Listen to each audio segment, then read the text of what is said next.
आसन या इंग्लिश में इसे कहते हैं स्टैंडिंग फॉरवर्ड बेंड। इस आसन का अभ्यास जब हम सूर्य नमस्कार करते हैं तो उस सीक्वेंस में भी करते हैं, लेकिन बहुत से लोगों को इस आसन की सही टेक्निक ना पता होने के कारण वो गलत तरीके से इस आसन का अभ्यास करते हैं। दोस्तों, इसके कारण उनको लॉन्ग टर्म में काफ़ी सारी दिक्कतें हो सकती है। जैसे इसमें से मुख्य है कि आपको बैक पेन हो सकता है, आपको नी पेन हो सकता है और भी कई सारी समस्याएं। इसलिए इस वीडियो में मैं आपको इस आसन को करने की सही टेक्निक बताऊंगी, कुछ वेरिएशन बताऊंगी, किस तरीके से बिगनर्स भी इस आसन को कर सकते हैं और किस तरीके से थोड़ा और चैलेंज ऐड करके इस आसन में आप मास्टरी हासिल कर सकते हैं। तो इस वीडियो को करना क्या है, इस वीडियो को अंत तक देखना है। चैनल में नए आए हो तो चैनल को सब्सक्राइब कर लेना, नीचे जो घंटी का निशान दिख रहा है उसको दबा लेना, सो दैट नेक्स्ट वीडियो में कभी भी डालूं या नेक्स्ट लाइव कभी भी आऊं उसका अपडेट आपके मोबाइल में ऑटोमेटिकली पहुंच जाए और आप वो वीडियो मिस ना करें। नमस्कार दोस्तों, मैं शहीदा आप सभी का स्वागत करती हूं आपके अपने YouTube channel yoga with Shahida में। दोस्तों, कैसे हो आप सभी? दोस्तों, इस आसन को करने से पहले आइए जान लेते हैं इस आसन के अमेजिंग बेनिफिट्स क्या हैं। सबसे पहला बेनिफिट तो ये है कि जब आप इस आसन को करते हैं तो आपका सर डाउन साइड रहता है। इससे क्या होता है कि आपके ब्रेन को, आपके पिट्यूटरी ग्लैंड को काफी अच्छी मात्रा में ब्लड सप्लाई होती है, जिससे हमारे शरीर के बाकी जो फंक्शंस होते हैं वो दुरुस्त होते हैं। हार्मोन्स का इम्बैलेंस है तो वो दुरुस्त हो जाता है और अगर इम्बैलेंस नहीं है तो आगे कभी भी ऐसी समस्या नहीं होती है। हमारे आँख, नाक, कान का जो फंक्शन है वो भी इम्प्रूव होता है। इसके अलावा आपके चेहरे पे काफ़ी अच्छी मात्रा में ब्लड की सप्लाई होती है, जिससे चेहरे में चमक और रौनक आप देख सकते हैं, चेहरा ग्लोइंग होगा। बाल अगर झड़ने की समस्या है, बाल भी नहीं झड़ेंगे, थोड़े टाइम बाद वो समस्या भी दूर हो जाएगी। आपकी पेट से रिलेटेड जो भी समस्या है, इंडाइजेशन है, कब्ज की समस्या है, खाना अच्छी तरीके से डाइजेस्ट नहीं होता, मेटाबॉलिज्म आपका बहुत स्लो है, तो उसमें भी बहुत ज़्यादा सहायक होने वाला है। जब आप सामने की तरफ झुकते हैं तो आपके पेट में एक तरीके का बल पड़ता है, जिससे इंटरनल ऑर्गन्स जितने भी हैं, आपकी किडनी, लीवर, लंग्स, आपकी इंटेस्टाइन में बहुत अच्छी तरीके से मसाज मिलता है इनको। इसके अलावा दोस्तों, आपकी पेट में एक्स्ट्रा जो चर्बी है, आपकी कमर में चर्बी, हिप्स की चर्बी, थाइस की चर्बी, उनको कम करता है। पूरे के पूरे पैर को बहुत ज़्यादा स्ट्रॉन्ग बना देता है, आपकी हैमस्ट्रिंग्स को फ्लेक्सिबल कर देता है, आपकी जो काफ मसल्स है, पिंडलिनिया है, उनको भी फ्लेक्सिबल कर देता है, आपके एंकल्स में और भी ज़्यादा बल मिलता है। इसके अलावा दोस्तों, इस आसन के और भी ज़्यादा बेनिफिट, यानी आपके माइंड को काम डाउन करता है। आप बहुत ज़्यादा अगर डिप्रेस रहते हैं, डिप्रेशन में भी लाभदायक है।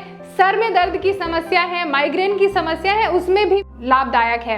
इसके अलावा सावधानी ये रखनी है कि अगर आपको बैक पेन होता है बहुत ज़्यादा, अगर बैक में इंजरी है, अगर रिसेंट कोई ऑपरेशन हुआ है तो भी इस आसन को ना करें। और जो भी हाई ब्लड प्रेशर, हाइपरटेंशन वाले मरीज हैं, वो जब सामने झुकेंगे तो ज़्यादा देर तक अपने आप को होल्ड ना करें, ऊपर आ जाएं।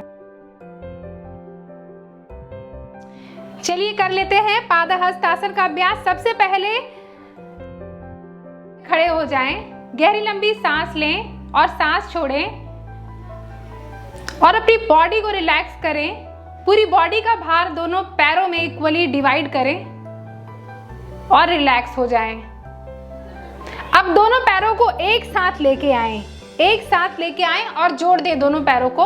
अब गहरी लंबी सांस लेते हुए दोनों हाथों को हवा में ऊपर की तरफ, छत की तरफ करते हुए ऊपर की तरफ उठाएं और खींचे, ऊपर की तरफ खींचे, जितना खींच सकते हैं। इस तरीके सांस छोड़ते हुए धीरे धीरे, बहुत धीरे धीरे, step by step, vertebra by vertebra, धीरे धीरे धीरे इस तरीके से डाउन आएंगे और दोनों हाथों को अपनी मैट पे रख देंगे। अगर आप कोशिश करके अपने माथे को घुटने से टच कर सकते हैं, बहुत अच्छी बात है इस तरीके,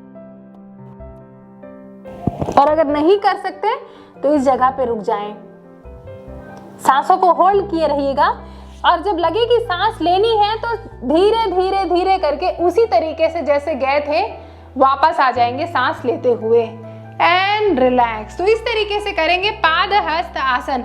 अब बहुत से लोगों की हैमस्ट्रिंग्स टाइट होगी, वो पैर एकदम सीधा नहीं कर पाएंगे, तो किस तरीके से करें बिगनर्स। और अब बताऊंगी कि हाथों की स्थिति अलग अलग तरीके से किस तरीके से आप मैट में रख सकते हैं। गहरी लंबी सांस लेंगे, वापस से दोनों हाथों को ऊपर की तरफ उठाएंगे, खींचिए, स्पाइन को खींचिए और थोड़ा सा पीछे झुकते हुए सांस लीजिए और सांस छोड़ते हुए धीरे धीरे धीरे धीरे अपनी कमर का जो निचला हिस्सा है वहां से झुकेंगे इस तरीके से। और अब जिन लोगों को भी पैर एकदम सीधे नहीं हो पाते हैं वो चाहे तो थोड़ी सी अपनी नीज को इस तरीके से बेंड कर लें। अगर आप नीज बेंड नहीं करेंगे तो शायद यहाँ तक आ पाए। नीज थोड़ा सा बेंड कर लेंगे तो धीरे धीरे करके आप मैट पे अपना हाथ टच कर पाएंगे। अगर मैट पे हाथ टच नहीं कर पा रहे हैं तो आपके पास आपके घर पे तकिया होगी या इस तरीके के योगा ब्लॉक्स होंगे, उनको इस तरीके से रख लीजिए, ठीक है। और दोनों हाथ रख के चाहे तो घुटनों को इस तरीके से मोड़ लीजिए, कुछ देर यहाँ पे होल्ड कीजिए। फिर जब कुछ दिनों की प्रैक्टिस करने के बाद, हफ्ते 10 दिन की प्रैक्टिस करने के बाद अगर आपको लगे कि आपकी जो हैमस्ट्रिंग्स है थोड़ी ढीली हो गई है, थोड़ा फ्लेक्सिबिलिटी आ गई है, तो इस तरीके से भी आप दोनों हाथों को इस तरीके से मैट योगा पैड ब्लॉक पे रख सकते हैं। और कोशिश करें कि आपका जो माथा है वो घुटने की तरफ हो। फिर और फ्लेक्सिबिलिटी आ जाए तो इस तरीके से धीरे धीरे करके आप देखेंगे कि कुछ दिनों बाद आप ब्लॉक हटा के अपनी प्रैक्टिस इस तरीके से कंटिन्यू रख सकते हैं। अब दोनों हाथ की जो स्थिति है वो किस तरीके से होगी, या तो आप दोनों हाथ इस तरीके से मैट पे रख लें और अपनी नीज को सीधा कर लें। ज्यादा प्रेशर मत डालिएगा नीज पे, आराम से बहुत धीरे धीरे, और दोनों हाथों को मैट पे रख दें। या कि दोनों हाथ के जो उंगलियां हैं, आपकी इंडेक्स फिंगर और मिडिल फिंगर, उनसे आप अपने जो बिग टोज है, बड़े अंगूठे हैं, उसको इस तरीके से पकड़ लें और होल्ड करें। स्पाइन सीधी रखें इस तरीके से, या तो आप माथे को अपनी नीज से इस तरीके टच कर सकते हैं। दूसरी स्थिति ये हो गई।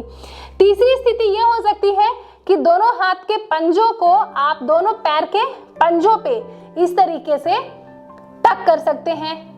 अगली स्थिति ये हो सकती है कि दोनों हाथों को रैप करके इस तरीके से आप दोनों पैरों के पीछे रख के इस तरीके से अपनी घुटनों से टच कर सकते हैं। तो ये हो गई सांसों की स्थिति। गहरी लंबी सांस लें और वापस होल्ड कर उठ जाएं। अब इस जो आसन है इसको 5 से 7 बार जब आप प्रैक्टिस करें, 5 से 7 बार आराम से कर सकते हैं। लेकिन आई वुड सजेस्ट कि ज़्यादा रिपीटेशन करने के बजाय आप इस आसन को कुछ देर तक होल्ड करेंगे तो ज़्यादा आपको बेनिफिट मिलेगा। अब अगर ज़्यादा देर तक होल्ड करना है तो सांसों की स्थिति किस तरीके से होगी ये बताती हूँ। गहरी लंबी सांस लें, दोनों हाथों को ऊपर खींचें, थोड़ा सा स्पाइन को एक्सटेंड करें पीछे की तरफ, और सांस छोड़ते हुए जब धीरे धीरे धीरे धीरे धीरे धीरे धीरे नीचे आएंगे, अगर हैमस्ट्रिंग्स टाइट है तो थोड़ा सा मोड़ लें और इस तरीके से होल्ड करें। अब जब नीचे आएंगे नॉर्मल सांसें लेंगे। जितनी देर तक आप रुक सकते हैं रुके, इस तरीके से जितनी देर आप रुक सकते हैं, 30 सेकेंड, 1 मिनट, 2 मिनट, आपकी प्रैक्टिस आपकी क्षमता के अनुसार है। और जब ऊपर की तरफ आएंगे तो वापस से सांस लेंगे, यानी नीचे की तरफ गए थे तो सांस छोड़ी थी, फिर कुछ देर तक अगर होल्ड करना है तो सांस लेते रहेंगे, छोड़ते रहेंगे, जिस तरीके से हम नॉर्मली लेते हैं। वापस से आएंगे तो सांसों को लेंगे, इनहेल करेंगे। कुछ दिन बाद इस आसन का अभ्यास करने के बाद आपको लगे कि आपकी हैमस्ट्रिंग्स जो है थोड़ी फ्लेक्सिबल हो गई है, कूल्हों में थोड़ी फ्लेक्सिबिलिटी आ गई है, तो इस आसन को एक लेवल आगे भी आप और लेके जाना। किस तरीके से? मेरे पास तो अभी यहाँ पे योगा ब्लॉक है। आप सभी के घर पे सीढ़ियाँ होंगी या एक ऐसी जगह जिसमें आप ऊपर की तरफ खड़े हो सकते हैं आराम से। इस तरीके से सावधानी से खड़े हो, गिरे नहीं। गहरी लंबी सांस लें, इस तरीके से खड़े हो जाएं और सांस छोड़ते हुए जब धीरे धीरे आएंगे आप, धीरे धीरे धीरे, तो कोशिश करें जितना डाउन आप जा सकते हैं जाएं और कुछ देर इसको होल्ड करें और वापस से सांस लेते हुए आप इसको एक लेवल और मैं थोड़ा और चैलेंजिंग बनाना चाहती हूँ। तो जब नीचे आएंगे तो अपने पेट को अंदर की तरफ पुश कीजिए जितना कर सकते हैं, और जितना आप डाउन जा सकते हैं, जितना डाउन जा सकते हैं जाएं। सामने से दिखलाती हूँ। इस तरीके से जितना नीचे जा सकते हैं पुश कीजिए। इससे आपकी बेली फैट में बहुत ज़्यादा सहायता मिलेगी और हैमस्ट्रिंग्स में और भी ज़्यादा अच्छा खिंचाव मिलेगा। इस तरीके से जितने देर भी आप होल्ड कर सकते हैं, सांसें नॉर्मल लेके होल्ड कीजिए। सांसें लेते हुए धीरे धीरे ऊपर आएंगे।